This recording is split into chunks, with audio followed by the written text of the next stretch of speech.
Hi everyone, it's AJ with North Capital Mortgage, and today we are talking about mortgage gifts.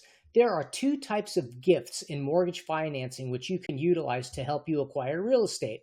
We're going to discuss what they are, how they work, and who can provide them to you. The first one is gift funds, and the second one is gift of equity. They're both very similar in nature, but the details of how you can use them are certainly different.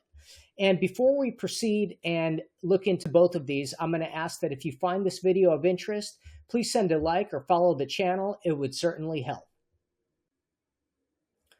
The first one is gift funds, and gift funds are exactly what they sound like. They're monetary contributions given as a gift to the buyer of a home to utilize towards their down payment or closing funds.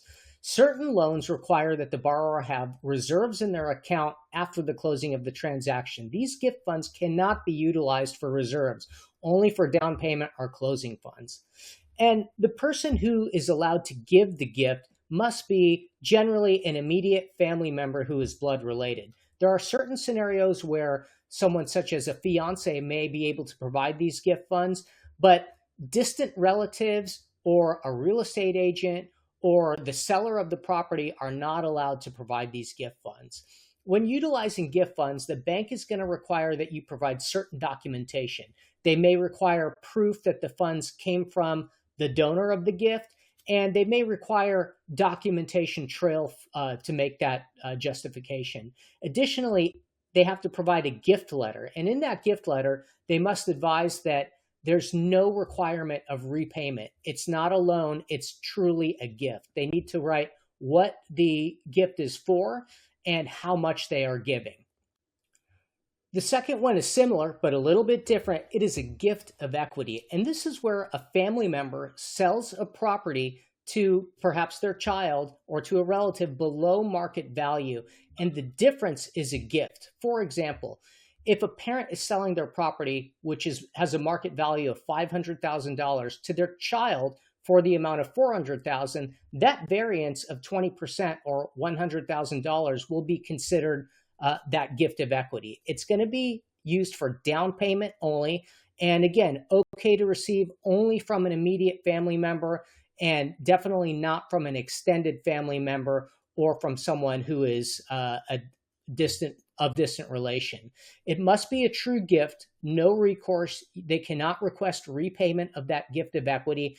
And the documentation is going to be similar to the gift funds, where they have to provide a letter stating that they are not requiring repayment of that gift of equity.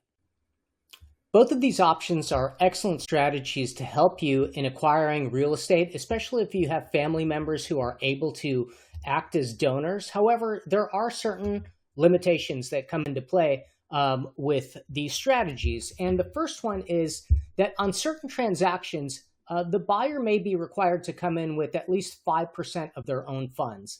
That means that in addition to whatever down payment gift or gift funds they are receiving, 5% of the purchase price must come from monies already held by the buyer themselves.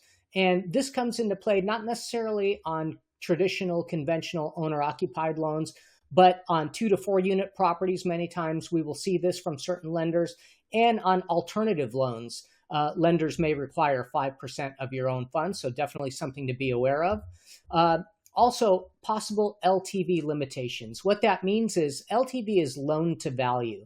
So if your loan to value is 90, that means you're putting down 10%. And if on a particular loan transaction, if the minimum down payment is 10%, if you are utilizing gift funds, certain investors may require you to put down an additional 5% to mitigate some of the risk considered with gift funds. Thirdly, no investment properties. Gift funds and gift of equity are generally utilized for owner-occupied residences or second homes only, no investment properties. And finally, the borrower must still be able to qualify and meet the credit and income requirements, which they would normally have to do when no gift funds are involved in the transaction. So, excellent ways to help you acquire real estate if you're lucky enough to have a family member who is able to act as a donor. If you have any questions at all, please give me a call. AJ at North Capital Mortgage. I appreciate your time. Hope to hear from you soon. Thank you so much.